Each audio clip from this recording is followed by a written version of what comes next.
నమస్తే, welcome to 1TV news. Telangana Lok Sabha ఎన్నికల్లో BRS విజయావకాశాలు ఎలా ఉండబోతున్నాయో చర్చించేందుకు మనతో పాటు BRS party spokes person Rajitha Reddy గారు ఇప్పుడు మనతో ఉన్నారు. నమస్తే రజితారెడ్డి. నమస్తే అండి. సో మేడం, మరి తెలంగాణ లోక్సభ ఎన్నికల్లో బీఆర్ఎస్ పార్టీ విజయావకాశాలు ఎలా ఉండబోతున్నాయి అంటారు? డెఫినెట్గా బీఆర్ఎస్ పార్టీ గెలుపు గుర్రాలకే టికెట్లు ఇచ్చిందండి. 17 మందిని సెలెక్ట్ చేసుకొని ప్రజల్లో ఉండే వ్యక్తులను గుర్తించుకొని ఇవాళ ఈరోజు నుంచి నిన్నటి నుంచి స్టార్ట్ అయిన నామినేషన్లు బ్రహ్మాండంగా బీఆర్ఎస్ పార్టీ వైపు ఉన్నారు ప్రజలు.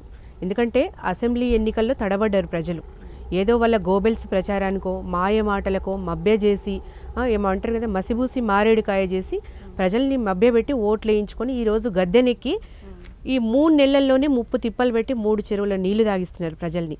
ప్రజలు గమనించిండ్రు వల్ల బీఆర్ఎస్ పార్టీ కోల్పోయినందుకు ప్రజలు రియలైజ్ అయ్యిండ్రు వల్ల మళ్ళీ కేసీఆర్ దిక్కు చూస్తున్నారు. ఈరోజు గ్రామాల్లో చూస్తుంటే కరువు ఏమంటారు విలయతాండవం చేస్తుంది. ఇవాళ రైతుల ఆర్ధనాదాలు వినిపిస్తున్నాయి. ఇవన్నీ చూస్తుంటే మళ్ళీ బీఆర్ఎస్ పార్టీయే ఉండాలని చెప్పేసి ప్రజలు ఒక అంచనాకు వచ్చేసిండ్రు. కాంగ్రెస్ పార్టీ ఏం చేసిందేం లేదంటారా? అంటే మీరే చెప్పాలి. ఇక 3 నెలల్లో మనం ఎట్లాంటి దుర్భర పరిస్థితులు చూస్తున్నాం అనేది గ్రహించాలి. ఎప్పుడైనా హైదరాబాద్లో కరెంటు పోయిన దాఖలాలు ఉన్నాయండి? ఇవాళ 15 గంటల కరెంట్ ఇస్తున్నారు, రాత్రంతా కూడా కరెంటు పోతుంది.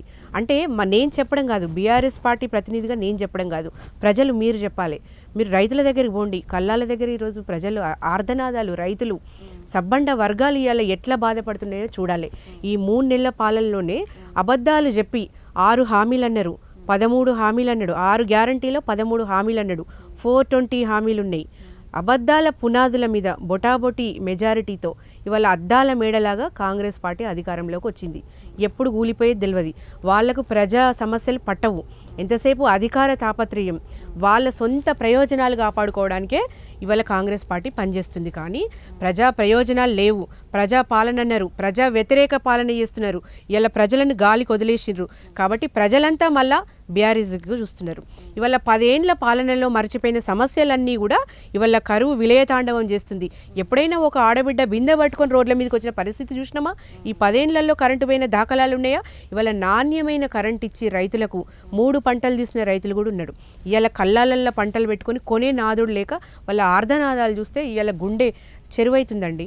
ఈ బాధలన్నీ చూసి మళ్ళా బీఆర్ఎస్ పార్టీ ఇవాళ పార్లమెంటులో ఉంటే తెలంగాణ గళాన్ని, తెలంగాణ వాదాన్ని, ఇలా తెలంగాణ సమస్యల మీద కొట్లాడే వ్యక్తులు పార్లమెంట్లో ఉండాలని ప్రజలు రియలైజేషన్కి వచ్చారు. డెఫినెట్గా మా పార్టీ అభ్యర్థులకు మంచి ఆదరణ ఉంది.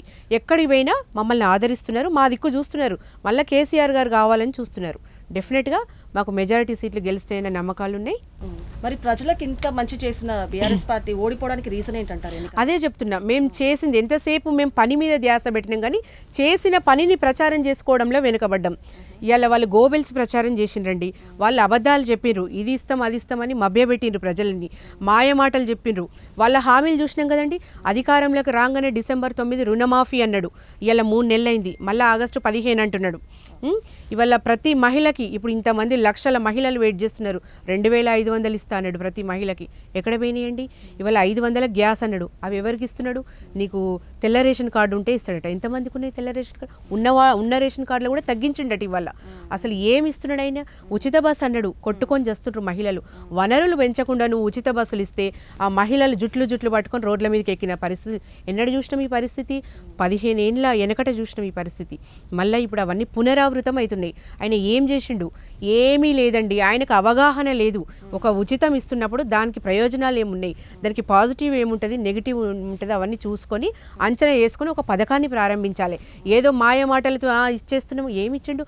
ఆర్టీసీకి 3000 కోట్లు మేము బడ్జెట్లో పెట్టినాం. బీఆర్ఎస్ పార్టీ ఉన్నప్పుడు 3000 కోట్లు పెట్టినాం ఆర్టీసీకి. 1500 కోట్లు ఇచ్చేసినాం మేము ఆర్టీసీకి.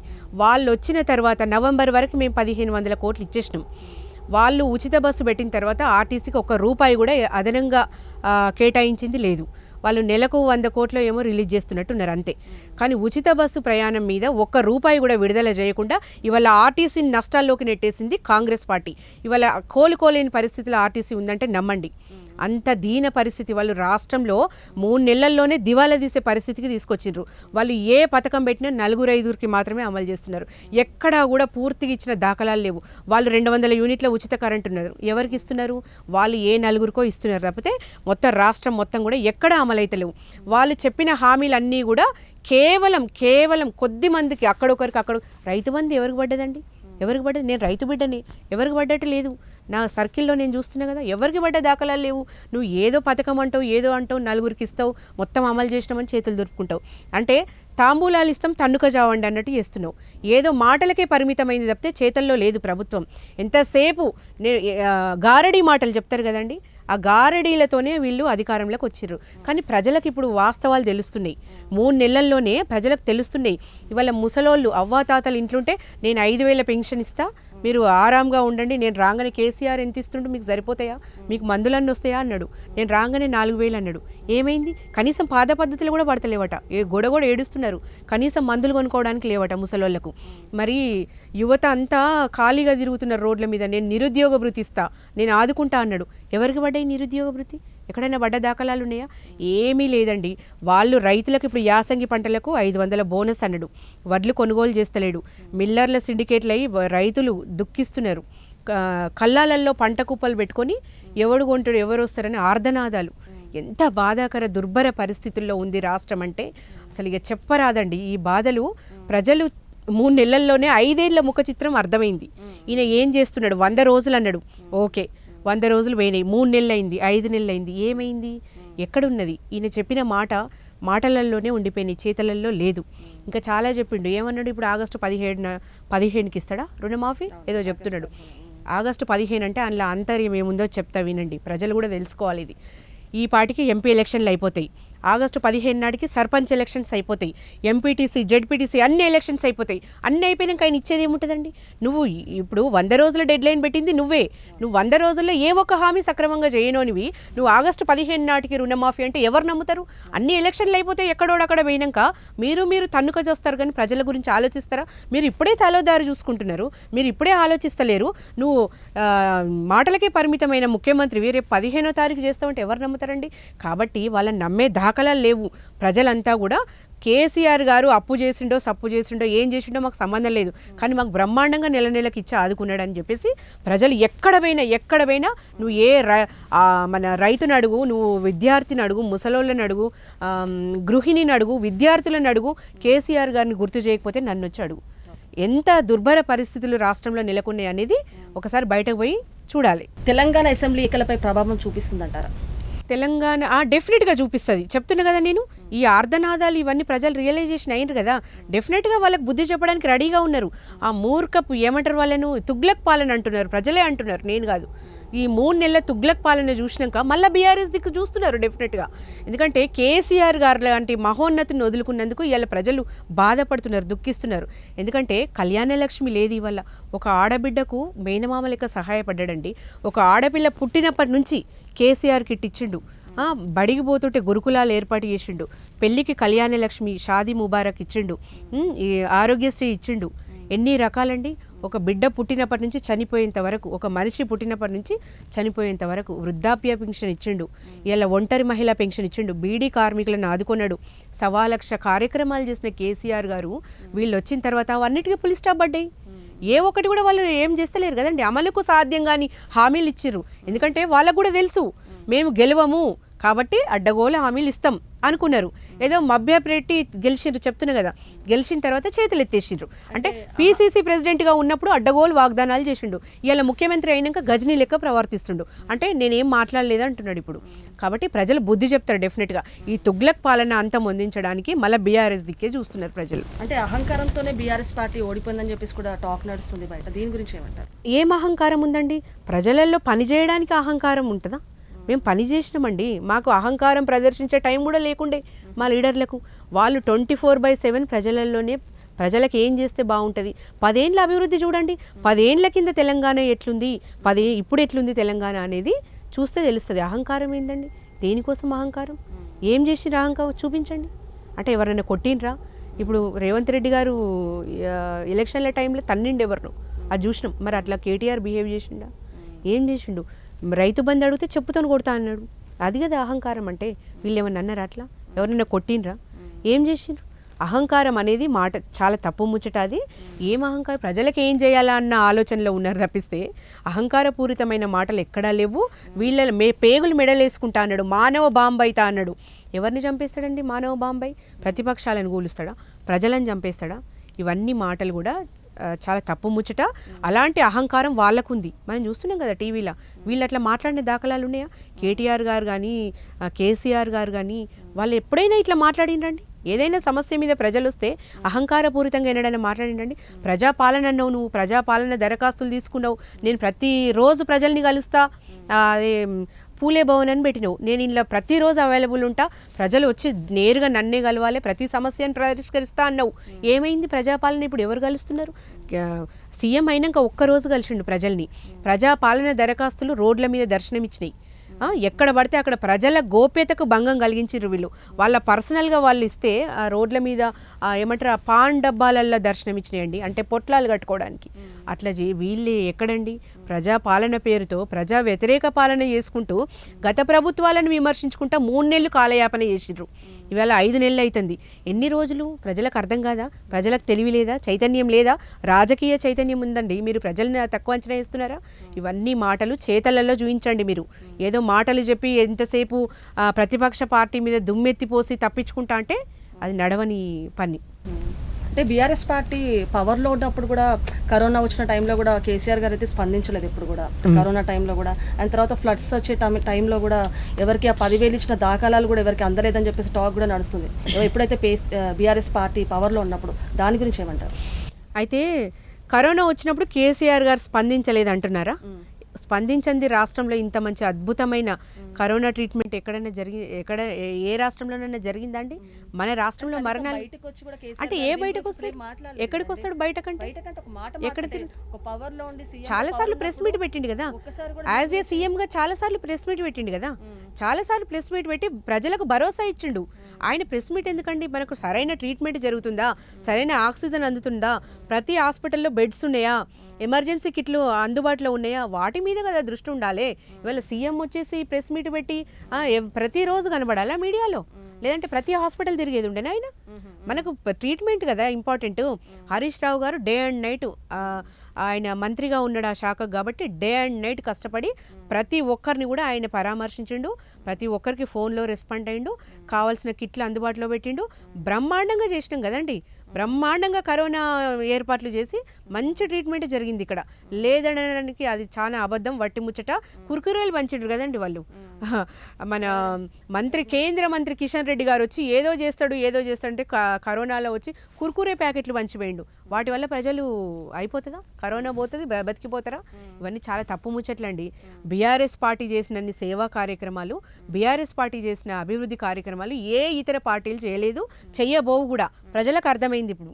ఈ 10 ఏళ్ల కాలంలో కేసీఆర్ చేసిన బ్రహ్మాండ పాలన ఇలా ఏంటనేది ప్రజలకు అర్థమైంది. కాబట్టి ఇలా పార్లమెంటు ఎలక్షన్లో డెఫినెట్గా మాతోనే ఉంటారు. ఇలా మా దళం, మా బలం, మా గలం కూడా బీఆర్ఎస్ పార్టీ అని ప్రజల నుంచి వస్తుంది స్పందన. బీఆర్ఎస్ పార్టీ నాయకులు, లీడర్ల మాటలను పక్కన పెట్టండి. మీరు బయటకు వెళ్ళండి, ప్రజలను కదిలించండి. ఆటో కార్మికుల్ని ప్రశ్నించండి. ఇలా ఆటో కార్మికుల జీవితాలు రోడ్ల పడ్డాయి. ఎందుకు పడ్డాయి? నువ్వు ఫ్రీ బస్ అన్నావు, కొట్టుకొని చేస్తుంటాడా? ఇలా ఆటోలు ఎక్కే నాదులు లేడు. ఆటో కార్మికుల కుటుంబాలు ఆత్మహత్యలు చేసుకుంటున్నాయి. ఏనాడన్నా పిలిచి నువ్వు ఆటో కార్మికులతో మాట్లాడినావా? కనీసం వాళ్ళ సమస్యలు పరిష్కరించినవా? ఏమీ లేదు. ఏదో ఒకటి ఉచితం అనాలే, ప్రజలను డైవర్ట్ చేయాలి. డైవర్షన్ పాలిటిక్స్ ఏమీ లేదు. రైతు బంధు రాలేదంటే చెప్పుతాను కొడతా అంటాడు. ఇదేంది, పంటలు ఎండిపోతున్నాయి, నీళ్లు లేవు, నీళ్ళు వదలండి, ఆ కాళేశ్వరం రిపేర్ చేయండి, నీళ్ళు వదలండి అంటే ఏమంటాడు? కాళేశ్వరం ఫెయిల్, ఆ స్కామ్ జరిగిందనలా. ఇట్లా డైవర్షన్ చూడండి. కాళేశ్వరం మీద ఈ క్షుద్ర రాజకీయాలు చేస్తున్నాడు. కానీ ఇలా L&T సంస్థ ఫ్రీగా కాపర్ డ్యామ్లు పెట్టి రిపేర్ చేస్తామని ముందుకొస్తే మంత్రి ఉత్తమ్ కుమార్ గారు, ఇరిగేషన్ శాఖ మంత్రి ఉన్నారు కదండి, వాళ్ళు L&T సంస్థ రిపేర్ చేయడానికి వస్తే దానికి కావాల్సిన అనుమతులు ఇస్తలేడు. ఇలా అనుమతులు ఇస్తే వాళ్ళ దగ్గర రానిస్తలేరు. వాళ్ళు ఉచితంగా రిపేర్ చేస్తామని వస్తే కూడా వీళ్ళు కోఆపరేట్ చేస్తలేరు. అంటే వాళ్ళు ఉచితంగా రిపేర్ చేస్తే ఇప్పుడు వచ్చేది వర్షాకాలం, మళ్ళీ మంచిగా నీళ్లు నిల్వ ఉంటాయి, భూగర్భ జలాలు పెరుగుతాయి, మళ్ళీ రైతులు మళ్ళీ ఎక్కడ డైవర్ట్ అవుతారో బీఆర్ఎస్ పార్టీకి అని చెప్పేసి క్షుద్ర రాజకీయాలు చేస్తున్నారు. అంటే మేడిగడ్డ బరాజ్ని రిపేర్ చేయకుండా ఆపుతున్నాడు. అంటే ఈ డైవర్షన్ పాలిటిక్స్ ప్రజలకు అర్థమైనాయండి. ప్రజలు చెప్తున్నారు కదా, రాజకీయ చైతన్యం గలవాళ్ళు. ఈయన చేసేది ప్రతి ఒక్కరు కూడా ప్రజలు గమనించరు. కాబట్టి పార్లమెంట్ ఎలక్షన్లో బుద్ధి చెప్పడానికి రెడీగా ఉన్నారు. మరి రీసెంట్గా చూస్తే కాంగ్రెస్ పార్టీ అయితే 20 మంది బీఆర్ఎస్ పార్టీ ఎమ్మెల్యేలు మాతో టచ్లో ఉన్నారన్నట్టు చెప్పారు. దానికి వెంటనే కేసీఆర్ గారు కూడా 25 మంది కాంగ్రెస్ పార్టీ ఎమ్మెల్యేలు మాతో కూడా టచ్లో ఉన్నారన్నట్టు చెప్పారు. ఇందులో నిజం ఎంత ఉందంటారు? అంటే మాతో టచ్లో ఉన్నారా అంటే వాళ్ళు ఒక అభద్రతా భావంతో మెదులుతున్నారు. వాళ్ళు ప్రజాపాలన, వీళ్ళు ప్రజలు లేదు, ఎంతసేపు పగలు ప్రతీకారాలు రాజకీయాలు తప్పితే ఈ 5 నెలల్లో వాళ్ళు చేసిన ఒక్క మంచి పని కూడా లేదండి. ఎంతసేపు ప్రతిపక్షాలను భయభ్రాంతులకు గురి చేయాలి, వాళ్ళ మీద దాడులు చేయాలి, ఏదో భయపెట్టి మభ్యపెట్టి వాళ్ళని లాక్కోవాలి. ఎంతసేపు ఇదే జరుగుతుందండి. ఇప్పుడు 5 నెలల నుంచి కూడా ఆయన చేసే రాజకీయం ఇదే. టచ్లో ఉన్నారంటే పోనివ్వండి, పోయేవాళ్ళు పోనివ్వండి, ఎవరు ఆపుతారండి? బీఆర్ఎస్ పార్టీ ఒక నిబద్ధత గల పార్టీ, క్రమశిక్షణ గల పార్టీ, లక్షల మంది సైనికులు ఉన్న పార్టీ. కేసీఆర్ గారు సామాన్య వ్యక్తిని పట్టుకొని ఇలా పెద్ద లీడర్ని చేసిన అవకాశాలు ఉన్నాయి, చేసిన దాఖలాలు ఉన్నాయి. కాబట్టి పోయేవాళ్ళు పోనివ్వండి, ఉన్నోళ్ళే లీడర్లు అండి. బీఆర్ఎస్ పార్టీకి లక్షల మంది క్యాడర్ ఉందండి. ఇలా మా క్యాడర్ని కదా వాళ్ళు పిలుచుకొని వాళ్ళు టికెట్లు ఇచ్చేది. ఇవాళ మా లీడర్లను వాళ్ళకి లేరు కదండి, వాళ్ళకు లీడర్లు లేరు, క్యాడర్ లేదు. ఇవాళ మా నాయకులను పిలుచుకొని టికెట్లు ఇస్తేనే వాళ్ళకు లీడర్లు. ఇప్పుడు చూడు, రంజిత్ రెడ్డి గారిని తీసుకున్నారు కదా, ఇప్పుడు ఎంతో మందిని చూసినాం. కేవలం మా పార్టీ అభ్యర్థులను తీసుకొని వాళ్ళు పెట్టుకుంటున్నారు. వాళ్ళకి ఎవరు లేరు, వాళ్ళకి ఆ విషయం తెలుసు. ఏదో భయపెట్టో మభ్యపెట్టో. సరే, మొన్న మా మంత్రి మల్లారెడ్డి గారు కూడా అదే విధంగా భయపెట్టిండ్రు. వాళ్ళ కాలేజీలు కూల్చేసారు, చూసినాం. వాళ్ళు ఇప్పుడు నడుస్తున్న ప్రాజెక్టులకు కూడా పర్మిషన్లు ఇవ్వకుండా సతాయిస్తున్నారట. అంటే ఏదో రకంగా వాళ్ళని భయభ్రాంతులకు గురి చేసి వాళ్ళ పార్టీలోకి తీసుకోవాలని పన్నాగాలు అనుతున్నాడు. కానీ సరే, పోయేవాళ్ళు పోతారు, పోయేటోళ్ళని ఆపేవాడు ఇవ్వలేరు. పోయినోళ్ళు కూడా ఇప్పుడు రియలైజేషన్ అవుతున్నారు. పోయినోళ్ళు బాధపడుతున్నారు, మాకు ఇక్కడ గుర్తింపు లేదు, మేము ఏదో ఉంటుంది అనుకొని వస్తే ఇక్కడ కూడా ఏమంటారు ఏక్నాథ్ షిండేలు ఎక్కువైపోయినారు. ఇక్కడ మొత్తం కాంగ్రెస్ లాగా లేదు, ఇదేదో బీజేపీ కుట్రపూరిత ప్రభుత్వం లాగా అనిపిస్తుంది. ప్రభుత్వాలను కూల్చేసే ఆలోచనలో బయటోళ్ళకి ఇస్తలేరు అవకాశం, వాళ్ళే కూల్చేసుకునే పనిలో ఉన్నారు. ఇక్కడ మంచిగా లేదు, మళ్ళీ వెనకొస్తామని ఫోన్లు చేస్తుండట కేసీఆర్ గారికి. మళ్ళీ వెనకొస్తాం, 20 మంది ఎమ్మెల్యేలను పట్టుకొని మరీ వస్తామని చేస్తున్నారట. అట్లుంది వాళ్ళ పరిస్థితి. ఎంతసేపు వాళ్ళు పాలన చేయండి అని ప్రజలు అధికారం చేతిలో పెడితే, పగ్గాలు వాళ్ళకి ఇస్తే వాళ్ళు పాలన పక్కన పెట్టేసి ఎంత ఆపోజిషన్ మీద పడుతున్నారు. వాళ్ళు ఎంతసేపు వాళ్ళ పార్టీ లీడర్లను గుంజుకోవాలి, క్యాడర్లను గుంజుకోవాలి, ఏదో అంటే ఒక అభద్రతా భావంలో ఉన్నారు వాళ్ళు. వాళ్ళ పార్టీని ఎక్కడ కూల్చేస్తారు, వాళ్ళ నాయకులు ఎక్కడ కొట్టుకొని చేస్తారు, వాళ్ళ సీట్లకు భద్రత ఎక్కడ, ఎంతసేపు ఢిల్లీకి చక్కర్లు కొట్టాలి. ఇప్పుడు ఈ 3-4 నెలల్లో ఆయన ఎన్నిసార్లు పోయిండో ఆయనకే తెలియదు. స్పెషల్ ఫ్లైట్ వేసుకొని ఢిల్లీకి పోవాలి, అధిష్టానాన్ని సంతృప్తి పరచాలి, అధిష్టానానికి మూటలు మొయ్యాలి, ఆ సీటుగా కాపాడుకోవాలి. అంతే చెప్తున్నా కదా, సొంత ప్రయోజనాల కోసమే వాళ్ళు ఇవాళ సీఎం సీట్లో కూర్చున్నారు. అంతే తప్పితే ప్రజా ప్రయోజనాలు గాలికి వదిలేసిండ్రు. మరి అంత జెన్యూనిటీ, మరి అంత మంచి క్యాడర్ పెట్టుకొని కూడా బీఆర్ఎస్ పార్టీ నుంచి జంప్ అవడానికి అంత రీజన్ ఏంటంటారు? ఎవరు జంప్ అవుతున్నారండి? పోయేవాళ్ళు పోతారు. ఇప్పుడు చూడండి, కేవలం అధికారమే పరమావధిగా ఉన్న లీడర్లు ఎక్కడ అధికారం ఉంటే అక్కడ పోతారు. కానీ ప్రజలు చీకొడుతున్నారు ఇలా వాళ్ళను. అన్ని రకాలుగా పదవి అనుభవించి బీఆర్ఎస్ పార్టీలో అన్ని రకాలుగా కేసీఆర్ గారు ఏం తక్కువ చేసిండండి? మొన్న ఒక పెద్ద మనిషి వేయండు, ఆయనకి ఏం తక్కువ చేసిండండి? కేసీఆర్ గారితో సమానంగా సీటు పెట్టి కూర్చోబెట్టి అన్ని రకాల పదవులు ఇచ్చి వాళ్ళ కూతురుకు కూడా మేయర్ పదవి కట్టబెట్టి అన్ని రకాలుగా గౌరవించుకున్నాక కూడా ఆయన వేయండు. పోతే మాకేం నష్టం లేదు, మాకు మంచిదే అయింది. ప్రజలు చీకొడుతున్నారు ఇలా వాళ్ళను, ఎక్కడ కనిపిస్తే అక్కడ. ఇంకొక ఆయన బీఫామ్ ఇచ్చినాక పోయిండ్రు. ప్రజలు చిత్తుగా ఓడించడానికి రెడీగా ఉన్నారు. ఇవాళ పోతూ పోతూ మూటాల సంచి కూడా తీసుకొని వేయండి అని అపవాదు పెట్టుకున్నాడు. ఇలా కడియం కావ్య గారు, ఆయన అంత పెద్ద స్థాయిలో ఉండి వాళ్ళ ఫాదర్ శ్రీహరి గారు పోతూ పోతూ మూటలు కూడా మోసుకువేయండి అని అపవాదు తెచ్చుకున్నాడు. ఇలా చిత్తుగా ఓడించడానికి వరంగల్ ప్రజలు సిద్ధంగా ఉన్నారు.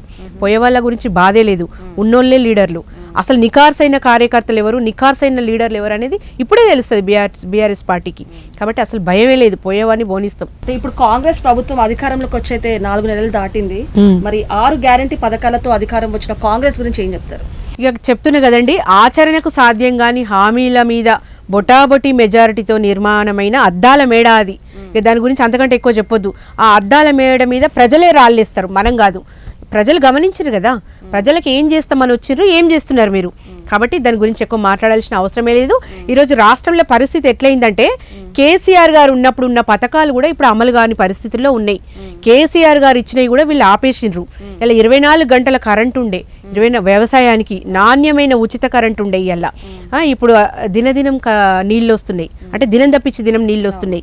అసలు కరెంటే లేదు రైతులకి. అంటే అర్ధరాత్రి ఎప్పుడో ఇస్తే మళ్ళీ పోయి పొలాల కాడ వండుకునే పరిస్థితి వచ్చింది. అంటే పొలాల కాడ ఏ పామో ఏ తేలో గరిచి చనిపోయిన సందర్భాలు కూడా చూసినాం పేపర్ల టీవీలల్లో. ఇవాళ 100 రోజుల్లో ఉద్ధరిస్తామన్నాడు. ఆ ఉద్ధరించుడు కావన్నీ ఉద్దర మాటలు. ఉద్దర ఏదో నోటికి వచ్చింది చెప్పేసిండు, గాలి మాటలు చెప్పేసిండు. ఇవాళ ఏమైనాయండి? పెన్షన్లు లేక ఇవాళ అవ్వాతాతల ఆర్ధనాదాలు ఎంత బాధాకరం అండి. ఇవాళ మందులు కొనుక్కునే పరిస్థితుల్లో లేరు. ఇవాళ కేసీఆర్ గారు ఉన్నప్పుడు చాలా గర్వంగా ఎవరి మీద ఆధారపడకుండా తలెత్తుకొని జీవించిన వాళ్ళు ఉన్నారు. ఇవాళ ఈయన వచ్చిన తర్వాత మళ్ళీ చేయి జాపే పరిస్థితికి వచ్చిండ్రు. కాబట్టి వాళ్ళ పరిపాలన మనం మాటలలో చెప్తే కాదండి, ఎవరిని కదిలించినా చెప్పే పరిస్థితి వచ్చేసింది. ఇవాళ నిరుద్యోగులు కూడా కేసీఆర్ గారు ఇచ్చిన 30,000 ఉద్యోగాలను ఆయన ఖాతాలో వేసుకున్నాడు. కేసీఆర్ గారు పరీక్ష పెట్టి కేసీఆర్ గారు అన్ని కండక్ట్ చేసి వండిన పదార్థాన్ని ఎవరో వచ్చి వడ్డిస్తారంటారు చూడండి, ఆ చందంగా ఆ రకంగా 30,000 ఉద్యోగాలు కేసీఆర్ గారు చేస్తే ఆయన వచ్చేసి బీఫామ్లు దాన్ని ఆయన వచ్చేసి పేపర్లు పట్టుకొని ఫోటోలు దిగిండు నేను ఇచ్చిన అన్నట్టుగా. నిరుద్యోగులకు తెలియదా అండి? వాళ్ళకి ఎవరిచ్చిండ్రు ఏంటనేది తెలియదా? కాబట్టి అబద్ధాలు మభ్యపెట్టుడు బంద్ చేయాలండి. మీరు ఏం చేస్తామని వచ్చిండ్రు ప్రజలలో, మీరు ఏం చేస్తామని వచ్చిండ్రు, ఏం చేస్తుండ్రు, అది కదా కావాల్సింది. కాబట్టి కాంగ్రెస్ పాలన స్కామ్గ్రెస్ పాలన. ఇసుక దందాలు నడిచినాయి, ఇప్పుడు ఇంకేవో రకంగా వసూళ్ల దందాలు నడుస్తున్నాయట. మంత్రులంతా ఎవరికి వాళ్ళు ఈ 10 ఏండ్ల రాజకీయ నిరుద్యోగాన్ని అనుభవించారు కదా. ఒకటేసారి అధికారంలోకి వచ్చే వరకు ఎవరు పనుల్లో వాళ్ళు బిజీగా ఉన్నారు. ఎక్కడ సంపాదించాలి, ఏం చేయాలి అంతే తప్పితే ప్రజల మీద లేదు, వాళ్ళకి ధ్యాస లేదు, ప్రజల మీద పట్టి లేదు. ఏం చేస్తే తెలంగాణ బాగుపడుతుంది అనే తెలంగాణ వాదం లేదు. తెలంగాణ ప్రజలను ఓన్ చేసుకున్న దాఖలాలు ఎక్కడైనా ఉన్నాయండి? వాళ్ళు జై తెలంగాణ అనలేదండి ఇంతవరకు. నువ్వు తెలంగాణ బిడ్డవై తెలంగాణ ప్రజలు ఓటేస్తే గెలిచి ఇవాళ నువ్వు తెలంగాణకు ముఖ్యమంత్రి అయ్యి నువ్వు జై తెలంగాణ అననోనివి, తెలంగాణ ప్రాంతాన్ని ఓన్ చేసుకోలేని ముఖ్యమంత్రివి ఇలా తెలంగాణ ప్రజలకు చేస్తా అంటే ఎట్లా నమ్ముతారండి? కాబట్టి ఎక్కడ నమ్మే దాఖలాలు లేవండి. ఇలా వాళ్ళ గోబెల్స్ ప్రచారాన్ని నమ్ముకున్నారు అంతేగాని ఆ గోబెల్స్ ప్రచారం కడుపు నింపవు, ప్రజల బాధలు తీర్చవు. కాబట్టి రియాలిటీకి రండి. ఇకనైనా మీరు ఏం చేస్తారో చేయండి. బీఆర్ఎస్ పార్టీ వెంటబడుతుంది మిమ్మల్ని.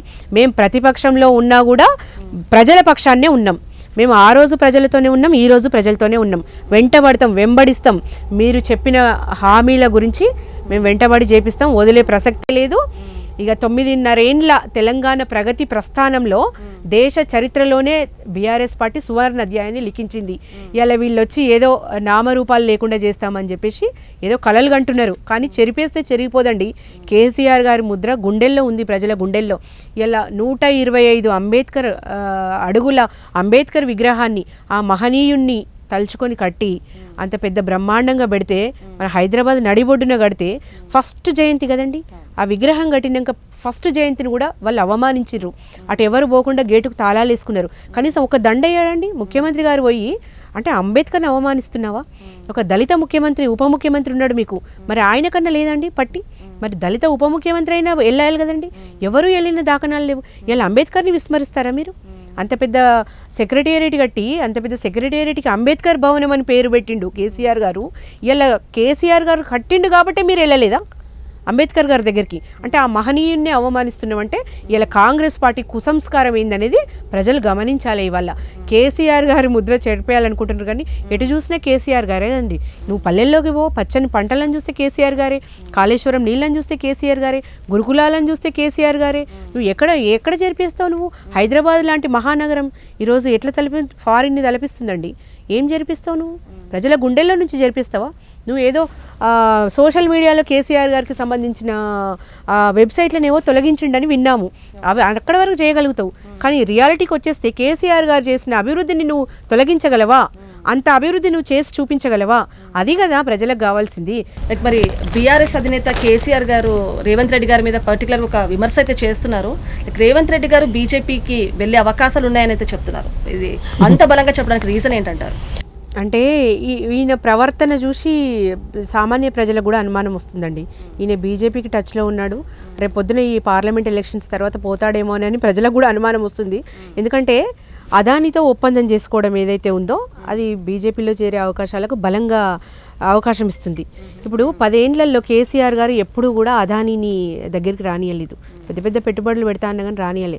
ఎందుకంటే అదానీ ఒప్పందం కేవలం మోడీకే తప్పితే ప్రజలకేం కాదనేది ఒక నిర్ణయానికి వచ్చేసింది, అందరికీ తెలిసిన విషయమే. కాబట్టి ఇలా అదానీతో ఒప్పందం చేసుకున్నాడు. నెక్స్ట్ ఆయన ప్రధాని గారు హైదరాబాద్ వచ్చినప్పుడు మన బడేబాయ్ అని సంబోధించిండు. పక్కన ప్రధాని పక్కన చైర్ ఇవ్వగానే కూర్చొని బడేబాయ్ అని సంబోధించిండు. అక్కడ రాహుల్ గాంధీ ఏమో తిడుతుంటాడు ఆయనను, ఇక్కడేమో ఈయన పొగుడుతుంటాడు. అంటే ఇదొక కారణం. నెక్స్ట్ ఏమంటాడు, గుజరాత్ మోడల్ కావాలంటాడు ఇక్కడ హైదరాబాద్లో. అంటే మనకి బ్రహ్మాండమైన పరిపాలన ఉండగా గంగా జమున తహజీబ్ లాంటి బ్రహ్మాండమైన పాలన తెలంగాణ రాష్ట్రంలో ఉండగా కరువు కాటకాలున్న గుజరాత్ మోడల్ ఇక్కడ ఎందుకండి మనకు? అంటే ఎట్లుందండి గుజరాత్లో ఇప్పుడు కరువు కాటకాలండి, సంక్షోభం మొదలైంది అక్కడ. ఏదో అక్కడ కూడా గోవెల్స్ ప్రచారంతో అక్కడ ఏదో నడిపించారు, కానీ ఏముందండి అక్కడి మోడల్ మనకు ఎందుకు కావాలి ఇక్కడ? అంటే ఇవన్నీ మాటలు కూడా బీజేపీలో చేరడానికి బలాన్ని ఇస్తున్నాయి అనేది. ఇంకో విషయం కూడా, ఆప్కే అదాలత్ ప్రోగ్రామ్ ఉంటుంది కదండి, ఒక బీజేపీ ఛానల్ ఉంటుంది, దాంట్లో బీజేపీకి సంబంధించిన వాళ్ళనే పిలుస్తారు.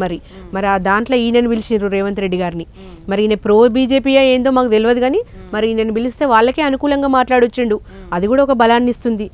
వీక్ క్యాండిడేట్లను నిలబెట్టిండు. ఇప్పుడు మన తెలంగాణలో చూస్తే పార్లమెంట్ ఎలక్షన్లో ఆ చేవెళ్ళ అభ్యర్థిని తీసుకొచ్చి మల్కాజ్గిరిలో పెట్టిండు. మరి మెదక్లో నీలం మధుకు మించిన నాయకులు పెద్ద పెద్ద వాళ్ళు ఉన్నారు, మరి వాళ్ళందరినీ కాదని నీలం మధుకి ఇచ్చిండు. మరి కరీంనగర్లో ఇంతవరకు క్యాండిడేట్ని ఆయన ప్రకటించలేదు. ఎందుకు? బండి సంజయ్కి బలాన్ని ఇవ్వడానికే కదా. ఇప్పుడు చేవెళ్ళ అభ్యర్థిని మల్కాజ్గిరిలో పెట్టడం అంటే ఈటెల రాజేందర్ గారికి సపోర్ట్ చేసినట్టే కదా. అంటే వీక్ క్యాండిడేట్లను పెట్టి అటు బీజేపీని గెలిపించడానికి ఈయన ప్రయత్నం చేస్తున్నాడు అనేది ప్రజలకు అర్థమైంది. కాబట్టి ఈయన బీజేపీలోకి వెళ్ళే అవకాశాలు ఉన్నాయని అంటున్నారు జనాలు. చూడాలి ఎట్లుంటుందో. మరి ఇప్పుడు కవిత అరెస్ట్ గురించి అయితే మాట్లాడుకుందాం. కవిత మనీ లాండరింగ్ కేసులో కవితని అక్రమంగా అరెస్ట్ చేశారని బీఆర్ఎస్ చెప్తుంది. దీని గురించి ఏమంటారు? డెఫినెట్గా ఇది అక్రమ అరెస్ట్ అండి. ఇది అంటే దీంట్లో చూడండి, ఒక బలమైన మహిళా నేత, ఉత్తమ పార్లమెంటేరియన్ అవార్డు గ్రహీత.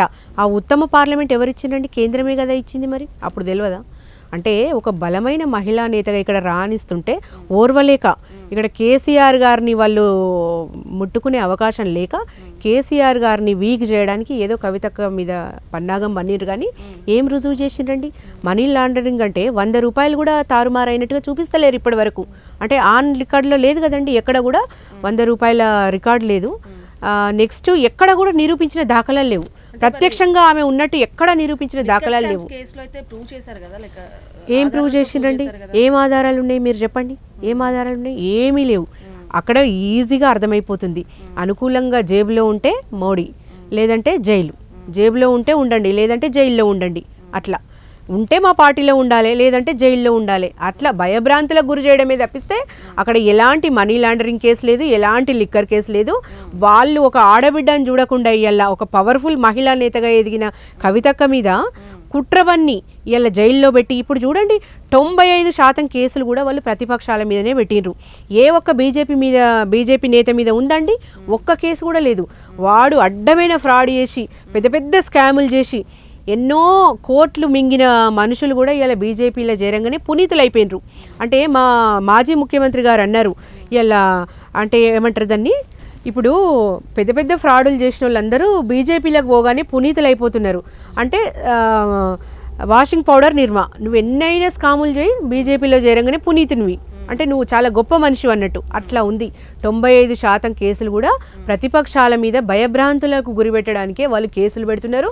దాంట్లో ఏ ఒక్క కేసు కూడా వాళ్ళు రుజువు చేయలేదు. దాన్ని బట్టి మనం ఇవన్నీ దొంగ కేసులని అర్థం చేసుకోవచ్చు. వీళ్ళు చూడండి, ఈరోజు ప్రతిపక్షాన్ని నామరూపాలు లేకుండా చేయడము, భయభ్రాంతులకు గురి చేయడము, ఏదో ఒక రకంగా లొంగ తీసుకొని బీజేపీలో జాయిన్ చేసుకోవడం వాళ్ళకు పరిపాటుగా మారిందండి. వాళ్ళకు ప్రజలు కూడా అవసరం లేదు, అధికారమే పరమావధి వాళ్ళకు కూడా. ఏం చేసిందండి బీజేపీ? తెలంగాణకి ఏం చేసింది? ఒక్క మెడికల్ కాలేజీ అనే ఇచ్చిందా? ₹1 నిధులన్నీ ఇచ్చిందా? పెద్ద పెద్ద బడాబాబులకు లక్షల కోట్ల రుణాలు తీసుకొని ఎగబెట్టిన వాళ్ళను వెనకేసుకుంటూ వస్తుంది. పోనీ రైతుకు ఒక్క రుణమాఫీ చేసిండా? ₹1. సామాన్య ప్రజలకు ₹1 రుణమాఫీ చేసిండా? పెద్ద పెద్దోళ్ళను ఆయన వెనకేసుకుంటా దాసుకొని వస్తున్నాడు తప్పిస్తే సామాన్య ప్రజలకు మోడీ ఏం చేయలేదు. ఎంతసేపు మతం పేరు మీద మంటలు, కులం పేరు మీద కుంపట్లు, ప్రాంతం పేరు మీద పంచాయతీలు తప్పితే మోడీ ప్రభుత్వం చేసేది ఏమీ లేదు తెలంగాణలో. వాళ్ళు రాముని పేరు చెప్పి ఓట్లాడుకుంటున్నారంటే ఎంత దౌర్భాగ్య పరిస్థితులు ఉన్నారండి. రామునితో మనకు పంచాయతీ ఉందా? గతంలో రామునితో ఏమైనా పంచాయతీ ఉందా అండి? రాముడు అందరివాడు కదా, రాముడు మనకు కూడా దేవుడు కదండి. బీజేపీ లేకముందు నుంచి మనం రాముడిని మొక్కినాం కదండి. ఇలా రాముని పేరుతో రాజకీయం చేస్తూ అంటే మనకు అంతకంటే గొప్పగా మనం యాదగిరి గుట్టను కట్టుకోలేదండి. కేసీఆర్ గారు ఎంతో గొప్పగా యాదగిరి గుట్టను కట్టేసి దాన్ని మేము ప్రచారానికి వాడుకోవాలంటే వాడుకునే వాళ్ళం కదా. కానీ తప్పు, మనం పని చేసి చూపించాలే, దేవుళ్ళ పేరుతో ఓట్లు అడుక్కోకూడదని చెప్పేసి మేము ఎక్కడ కూడా ప్రచార కార్యక్రమాల్లో యాదగిరి గుట్టను పెట్టుకోలేదండి. మేము పంచాలంటే గొప్పగా పంచేవాళ్ళం, అంతకంటే గొప్పగా అద్భుతంగా చేసేవాళ్ళం. అది కాదండి, రామాలయం నీకు అయోధ్యనే కనిపిస్తుంది కానీ భద్రాచల రామయ్య ఎందుకు కనిపిస్తలేడు? నువ్వు భద్రాచలానికి నువ్వు ఒక్క రూపాయి కూడా ఎందుకు నిధులు కేటాయిస్తలేవు? కాబట్టి తెలంగాణ ప్రజలు గుర్తించాలి ఇలా బీజేపీ మోసాన్ని. వాళ్ళు కేంద్రం చూడండి, అన్ని రాష్ట్రాల్లో పాటు తెలంగాణ రాష్ట్రం ఒకటైతే తప్పించి తెలంగాణ మీద వాళ్ళకు ప్రేమ ఎందుకు ఉంటుందండి? తెలంగాణ రాష్ట్ర ప్రయోజనాలు వాళ్ళకి ఏం పడతాయి చెప్పండి? ఎక్కడ ఏ రాజకీయ పార్టీలు ఏవైనా కూడా ఇప్పుడు కాంగ్రెస్ కానీ బీజేపీ కానీ తెలంగాణ ప్రజల మీద ప్రేమ లేదు. కేవలం ఓట్లు ఉన్నాయంటేనే వాళ్ళు తెలంగాణకు వస్తారు, కేవలం ఎలక్షన్లు ఉన్నాయంటేనే వస్తారు. వాళ్ళు టూరిస్టుల టైప్ అండి తెలంగాణకు. మళ్ళీ పట్టప్పుడు కలుద్దామన్నా కనబడరు. వాళ్ళు ప్రజా సమస్యలు చెప్పుకుందామంటే వాళ్ళ లీడర్లు ఎవరు కనబడరు. పోనీ వీళ్ళకి ఇక్కడున్న నాయకులకు చెప్పుకుందామంటే వాళ్ళదేం నడవదండి. వాళ్ళు ఢిల్లీకి పోవాల్సిందే తప్పితే వాళ్ళు ప్రజల గురించి ఆలోచించే దాఖలాలు లేవు. కాబట్టి బీఆర్ఎస్ పార్టీకే మంచి ఆదరణ ఉంది తెలంగాణలో. అయితే మరి కేజ్రీవాల్ కవిత అరెస్ట్ కక్షపూరితంగానే చేసిందంటారా? డెఫినెట్గా కక్షపూరితంగా అనేది వాళ్ళకి తెలుస్తుంది. ఢిల్లీని ఆక్యుపై చేసిండు, చుట్టుపక్కల రాష్ట్రాలని ఆక్యుపై చేసిండు కేజ్రీవాల్ గారు. వాళ్ళకు ఒక భయం పుట్టుకుందండి. ఎందుకంటే వాళ్ళు చేసిన మంచి పని ఏం లేదు, బీజేపీ ప్రజలకు చేసింది ఏం లేదు. కాబట్టి భయభ్రాంతులకు గురి చేసి ప్రాంతీయ పార్టీలు అన్నింటినీ విలీనం చేసుకోవాలి, అప్పుడే వాళ్ళు బాగుపడతారు. ఎక్కడ ఏ పార్టీని కూడా ఎదగనియొద్దు, ఏ లీడర్ని కూడా ఎదగనియొద్దు. వాళ్ళకి ఆపోజిషన్లో ఉంటే ఈడీలు వస్తాయి, మోడీ వస్తాడు, ఈడీ వస్తుంది, తెల్లారి ఈడీ వస్తుంది. ఈడీ, సిబిఐ, ఐటీ రైడ్లు అంతా కూడా ప్రధాన ప్రతిపక్ష నేతల మీదనే జరిగినాయి ఇన్ని రోజులు. వాళ్ళు చెప్తున్నారు కదండి, ఇన్ని 95% కేసులు ప్రతిపక్షాల మీద పెట్టి ఏ ఒక్క కేసు కూడా వాళ్ళు నిరూపణ చేయలేదంటే దీన్ని బట్టి అర్థం చేసుకోవాలి. ఇలా చూడండి, శరత్ చంద్రారెడ్డి అనే వ్యక్తి అప్రూవర్గా మారి ఒక 50 కోట్లు ఎలక్టోరల్ బాండ్స్ ఇస్తే ఆయనకు బెయిల్ ఇచ్చింది బీజేపీ. అంటే అప్రూవర్గా మారి డబ్బులు ఇస్తే వాళ్ళకి ఆటోమేటిక్గా బెయిల్ ఇస్తారు. అంటే వాళ్ళు ఏం తప్పు చేయనట్టే, ఇక వాళ్ళకి ఎట్లాంటి స్కామ్లతో సంబంధం లేదు, ఎట్లాంటి నిజ నిర్ధారణ అవసరం లేదు, ఏవి వద్దు, డైరెక్ట్ బీజేపీ ఇచ్చేస్తుంది. తర్వాత వాళ్ళు బయటకు వచ్చి బీజేపీలో చేరుతారు. అది వాళ్ళ లెక్క, అదనమాట. వాళ్ళకి అప్రూవర్గా మారితే బెయిల్ వచ్చేస్తుంది. కాబట్టి ఎట్టి పరిస్థితుల్లో కవితక్క వాళ్ళకి అప్రూవర్గా మారదు. ఆమె చేసిన తప్పు లేదు, ఆమె 100 రూపాయల మనీ లాండరింగ్ చేసిన దాఖలాలు లేవు, వాళ్ళు నిరూపించలేదు ఇంతవరకు కూడా. అంటే 2 ఏళ్ల నుంచి అడిగిన క్వశ్చన్లే అడిగి ఏమంటారు పాడిందే పాట అన్నట్టుగా ఎంతసేపు ఆమెను ఒప్పుకునేటట్టు వాళ్ళు ఏదో ఒత్తిడి తెస్తున్నారు. కానీ దాంట్లో జరిగిందేం లేదు, ఆమె చేసిందేం లేదు. కేసు నీరు గారిపోతుందడా, ప్రజలకు కూడా యాస్ట్ వస్తుందండి చూడలేక. ఎలక్షన్లు ఉన్నాయి, అప్పుడు మన అసెంబ్లీ ఎలక్షన్లప్పుడు ఇదే రాద్ధాంతం చేసిర్రు, మళ్ళీ ఇప్పుడు ఎంపీ ఎలక్షన్స్కి ఇదే రాద్ధాంతం చేస్తున్నారు. క్లియర్గా అర్థమైంది ప్రజలకు, ఎలక్షన్ల కోసమే స్టంట్ చేస్తున్నారు. ఆమె చేసింది ఏం లేదని ప్రజలకు తెలిసింది. కాబట్టి ఆమె పునీతిగా మంచిగా కడిగిన ముత్యంలో బయటకు వస్తాయన్న నమ్మకం అందరికీ ఉంది. అంటే ఈ లోక్సభ ఎన్నికల్లో బీఆర్ఎస్ ఎన్ని లోక్సభ స్థానాలు గెలుచుకునే అవకాశం ఉందంటారు? డెఫినెట్గా 17 సీట్లలో మంచి మెజారిటీయే వస్తుందని అనుకుంటున్నామండి. 10 సీట్లు డెఫినెట్గా వస్తాయి. ఎందుకంటే వీళ్ళు చేసిన పనులు కానీ బీఆర్ఎస్ పార్టీ చేసిన అభివృద్ధి పనులు, అంటే 10 ఏళ్ల కాలంలో తెలంగాణ రాష్ట్రం ఎక్కడి నుంచి ఎక్కడికి పోయింది అనేది వాళ్ళ ప్రజలు గమనించారు. కాబట్టి అందరు బీఆర్ఎస్ దిక్కే చూస్తున్నారు. కేసీఆర్ గారు ఉన్నప్పుడు పంటలు ఎట్లున్నాయి, పల్లెలు ఎట్లున్నాయి, పట్టణాలు ఎట్లయినాయి, ఇవాళ ప్రతి మహిళ కానీ, ప్రతి రైతు కానీ, ప్రతి విద్యార్థి కానీ, ప్రతి ఒక్క సబ్బండ వర్గాలు ఏ రకంగా సంతోషంగా ఉన్నాయి, ఇప్పుడు ఎట్లున్నాయి అనేది ప్రజలు గ్రహించిండ్రండి. ఇవాళ ఎంతసేపు మత రాజకీయము, ఈ కుల రాజకీయాలు, ఈ కళ్ళబొల్లి కబుర్లతో ప్రజల ప్రాణాలు కానీ ప్రజల కడుపులు నిండుతాయండి. ఇలా గురుకులాల పిల్లలు ఆత్మహత్య చేసుకొని చచ్చిపోతున్నారండి. ముఖ్యమంత్రి గారు స్పందించిండండి. ఒక దళిత విద్యార్థి పోతే దళిత ఉప ముఖ్యమంత్రి భట్టి గారు స్పందించిండండి. ఎవరు స్పందించిన దాఖలాలు లేవు. ఏదో 70,000 ఇచ్చారు, చేయి దులుపుకున్నారు. అంటే విద్యార్థి మరణాల మీద, ఆకలి చావుల మీద, వాటి మీద ఒక మనిషి వాటిని సమీక్షించడానికి ఒక మనిషి లేడు. ఇవాళ మొన్న ఒక సోదరి వైష్ణవి చనిపోయింది, ఆమె కేసు నీరు గారిపోయింది. ఇవాళ మళ్ళీ ప్రశాంత్ అనే బాలుడు నిన్న భువనగిరిలో చనిపోయిండు, అంటే ఫుడ్ పాయిజన్ అయ్యి చనిపోయిండు. అంటే ఇది ప్రభుత్వ హత్య కాదండి? దీని మీద మాట్లాడే దాఖలాలు ఉన్నాయా? ఎవరైనా స్పందించిరా? ఏమీ లేదు. ఏం జరుగుతుందో తెలుస్తలేదు. అస్తవ్యస్త తిరోగమన పాలన జరుగుతుంది తెలంగాణలో. కాబట్టి మళ్ళీ అంతా బీఆర్ఎస్ దిక్కే చూస్తున్నారు.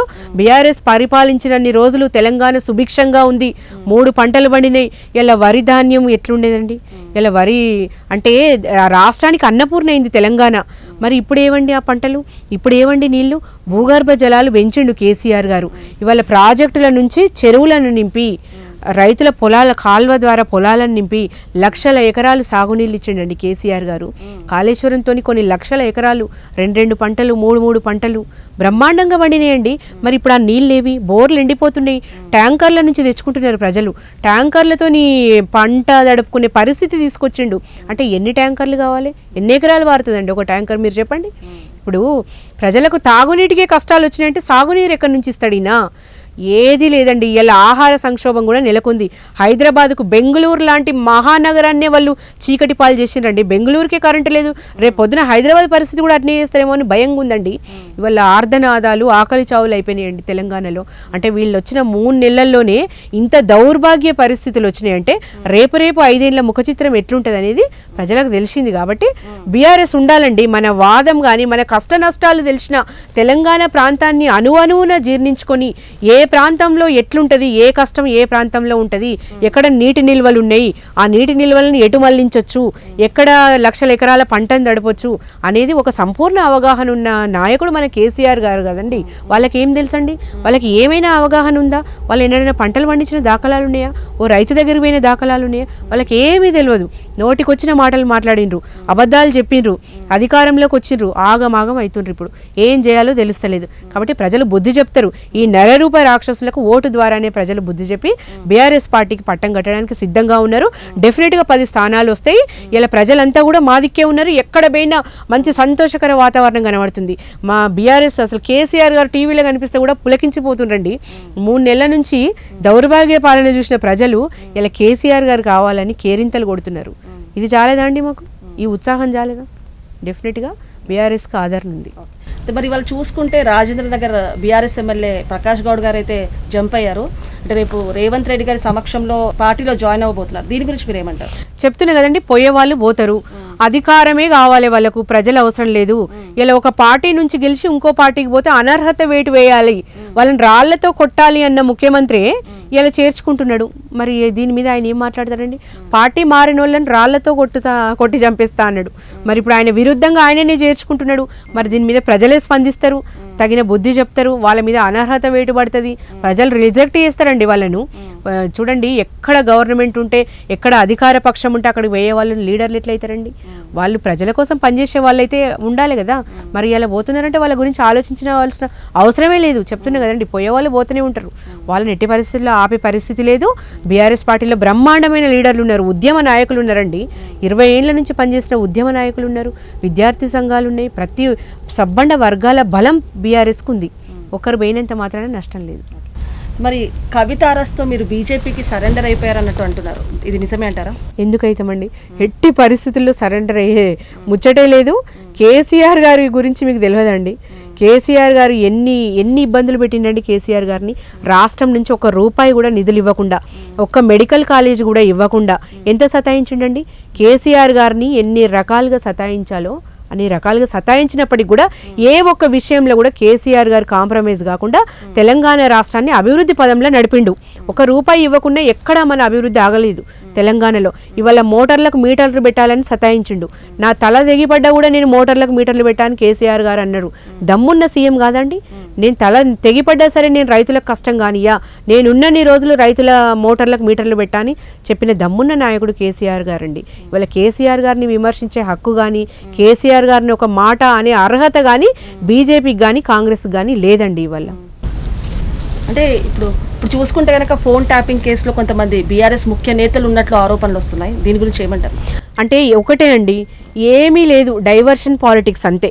ఫోన్ ట్యాపింగ్ అంటే అది పోలీస్ వ్యవస్థ చూసుకుంటుంది.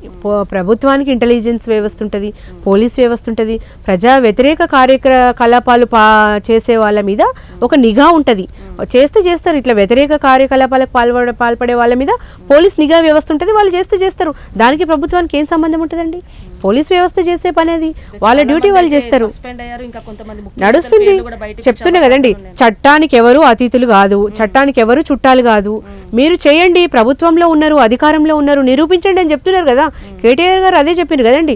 మీరు నిరూపించండి, చట్టం ముందు అందరూ సమానమే, మీరు నిరూపించండి, శిక్ష వేయండి. దానికి సంబంధించినవి మీరు ఏదండి మరి ఇంతవరకు సపోర్ట్ లేదు కదా. వాళ్ళు ఏదో దాటవేయడమే తప్పిస్తే వాళ్ళు చేసేది ఏమీ లేదండి. కవిత గారి గురించి చూసుకుంటే, కవిత అరెస్ట్ అయిన దగ్గర నుంచి కేసీఆర్ గారు ఎప్పుడు కూడా ఇప్పటిదాకా మీడియా ముందు అయితే స్పందించలేదు. మరి చాలా రోజుల తర్వాత ఇవాళైతే స్పందించినట్టు తెలుస్తుంది. అంటే రాజకీయంగా పక్కన పెడితే ఒక తండ్రిగా కూతురు పట్ల స్పందించకపోవడానికి రీజన్ ఏంటంటారు? అంటే ఆయన ఒక రాష్ట్రానికి ముఖ్యమంత్రిగా చేసిండండి. కేవలం ఒక బిడ్డకు తండ్రిగానే కాదు, ఇలా సబ్బండ వర్గాలకు ఆయన ఒక తండ్రి లెక్క పరిపాలించిండు. కోడి రెక్కల కింద తన పిల్లలను భద్రంగా ఎట్లా దాచుకుంటుందో తెలంగాణ ప్రజలను అట్లా దాచుకున్నాడు ఆయన. కాబట్టి ఏదైనా చట్టం తన పని తాను చేసుకోబోతుందని చూసిండు ఆయన. ఇవాళ చెప్తుండం కదండి, ఏది నిరూపణ కాలేదు కదా ఇంతవరకు ఆమె మీద, ఏది కూడా వాళ్ళు నిరూపించలేకపోయినరు. చూడండి, బిఎల్ సంతోష్ ఎమ్మెల్యేల కొనుగోలు విషయంలో బిఎల్ సంతోష్ గారి మీద కేసు పెట్టి ఆయన అరెస్ట్ చేయడం వల్ల ఆ కక్షతోనే ఇవాళ కవితమ్మని అరెస్ట్ చేసారు. కానీ ఆమె చేసిన తప్పు ఏం నిరూపించిందండి వీళ్ళు? అంటే స్పందించకపోవడానికి రీజన్ ఆమె చేసిన అభియోగాలన్నీ కరెక్టే అని చెప్పేసి ఒప్పుకున్నట్టయితే. ఎందుకు ఒప్పుకున్నట్టండి? ఆ ప్రతిదానికి స్పందించాల్సిన అవసరం లేదు కదా. స్పందించే వాళ్ళం అందరం స్పందించారు కదా. కేటీఆర్ గారు స్పందించారు కదా, మా పార్టీ వర్కింగ్ ప్రెసిడెంట్ అండి కేసీఆర్ గారు స్పందించారు కదా. చట్టానికి ఎవరు అతిథులు కాదు, చట్ట ప్రకారం నడవండి అని గర్వంగా చెప్పినాం కదా. అక్కడ ఏం లేదు చెప్పి నిన్న మాట్లాడిండు కదా సీఎం గారు కూడా, మా మాజీ సీఎం గారు కూడా నిన్న మాట్లాడిండు.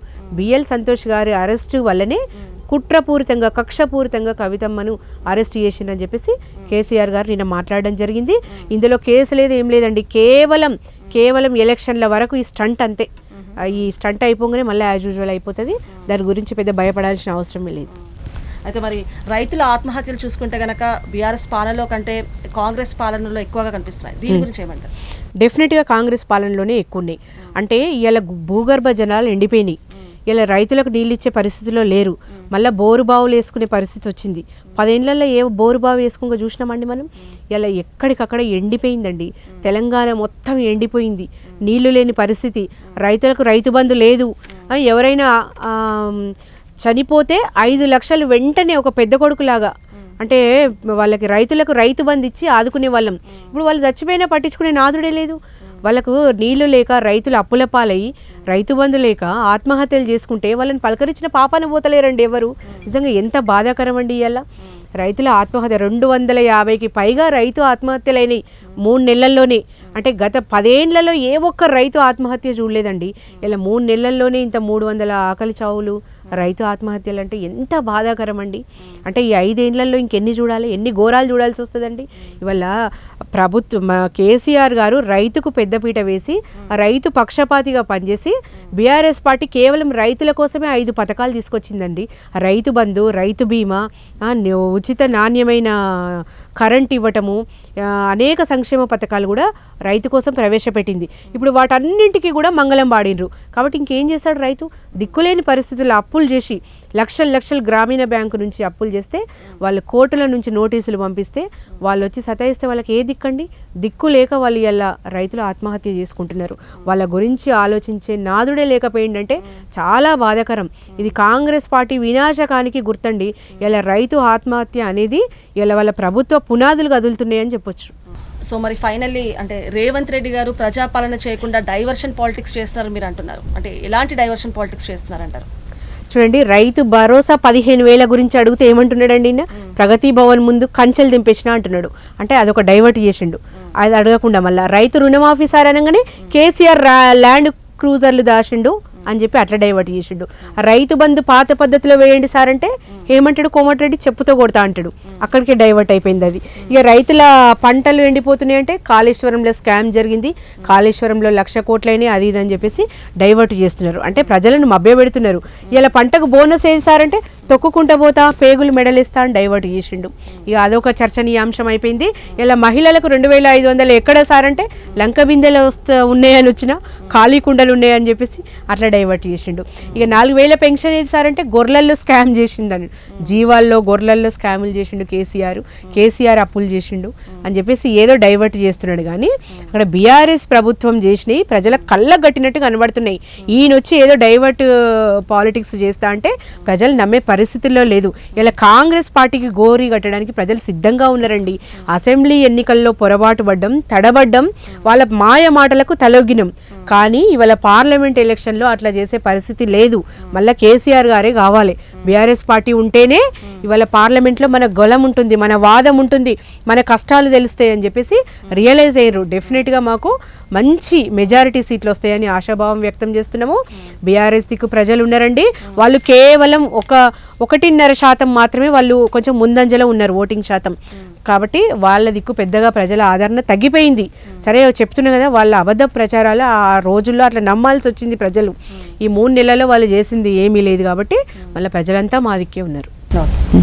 సో మరి ఇది వాళ్ళ interview. Signing off. This is Indu.